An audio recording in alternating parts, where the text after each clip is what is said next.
I've got a bunch of the trees and bushes that I've made just laid out here, and I'll go over some of them with you and explain how I made them. So let's start off with this.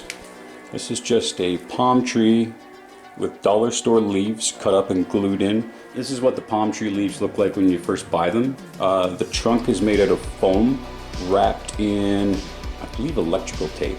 And the base is just white foam with random stuff and craft moss glued into it.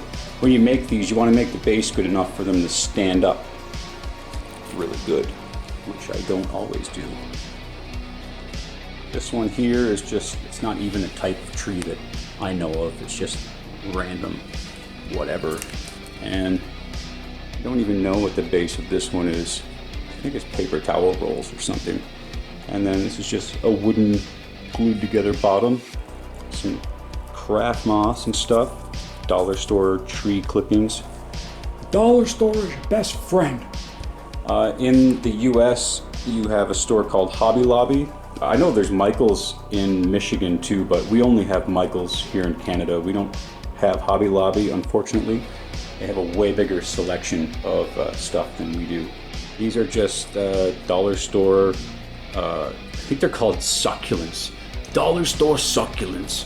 They only show up in the spring and summertime. Then they disappear from the shelves usually in the winter.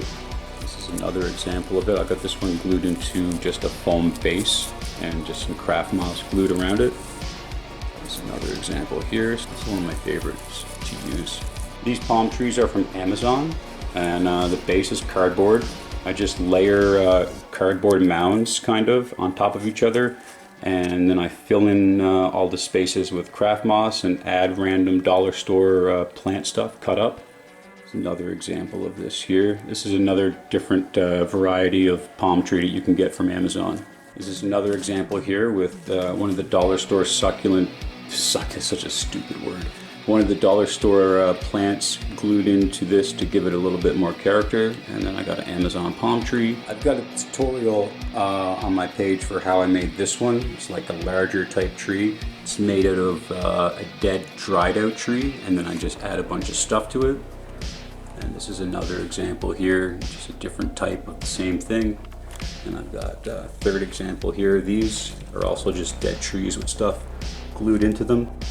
This is whatever, some kind of fern. I made it up. It's just foam cut out. This one was kind of tedious. I made 4 of them, I think. This is the leg to a stool. So I had a bunch of garbage stools, and I'm like, hey, those stool legs look like tree trunks. So I turned them into these trees. I've got a tutorial for this kind as well. You just scroll down my page. It's fairly simple. Another cardboard base with craft moss. Craft moss, your best friend. Lawrence! Got a tutorial on how to make these as well. I'm actually doing a new batch right now. This is what it looks like. Now we have our bin of stump. This is just tree trunk stuff. I have tutorials for all this stuff on my page too. You just scroll down, you can find it. It's fairly easy to make. Got some of these things, just random broken sticks with some leaves added to them. They're great just as finishing touches. Once your scene is set up, you just lay a couple broken trees in over everything, and it adds a lot. Another great thing to add is actual rocks, because rocks are real and they look real because they're real. I've got some fabric sheets too, which are just glued together fabric, and just has tons of craft moss and plants and stuff glued into it. These are great for just covering a bunch of space, not having to worry about anything. I mean, it takes a while to make them, but once you have them, they're pretty useful. This is just a foam road section. So I just glued a bunch of everything in here, and when you put this into the diorama, I just put kind of craft moss and bits of rock and plants up along the sides to kind of hide that seam. It blends in pretty good. And backdrops add so much. Backdrops just sell it, right? So they have these on Amazon as forest tapestries, forest wall tapestries. They have tons, a bunch of different types. And definitely worth getting some because, I mean, just look. And then I've got set pieces like this. This is part of the Biosyn Amber Mine, but I can just add different plant things into it and cheat it, make it look like a completely different area. Rock walls. So this is just paper mache and cardboard. Acrylic paint, craft moss. Craft moss is your best friend.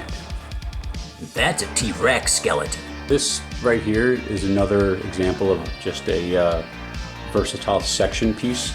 You can just add different towers and stuff to it. I can just rip out the light pole, glue it back in, no problem, just a dab of glue. This is just PVC piping and stuff, and it's all cardboard, foam, Amazon plants, dollar store plants, craft moss, walnut sand, and actual dirt. Wait, did you say actual dirt? Like from the ground? Yes, actual dirt. From like the ground? Yeah, from the ground. Oh, isn't that messy? It can be, but it involves a lot of vacuuming and cleaning, and you just got to be careful with it. So I hope that helps if you're planning on making your own diorama stuff, if you already do and you want some different techniques, or if you're just wondering how I make my stuff. This is how I make my stuff. You got a forest in your basement?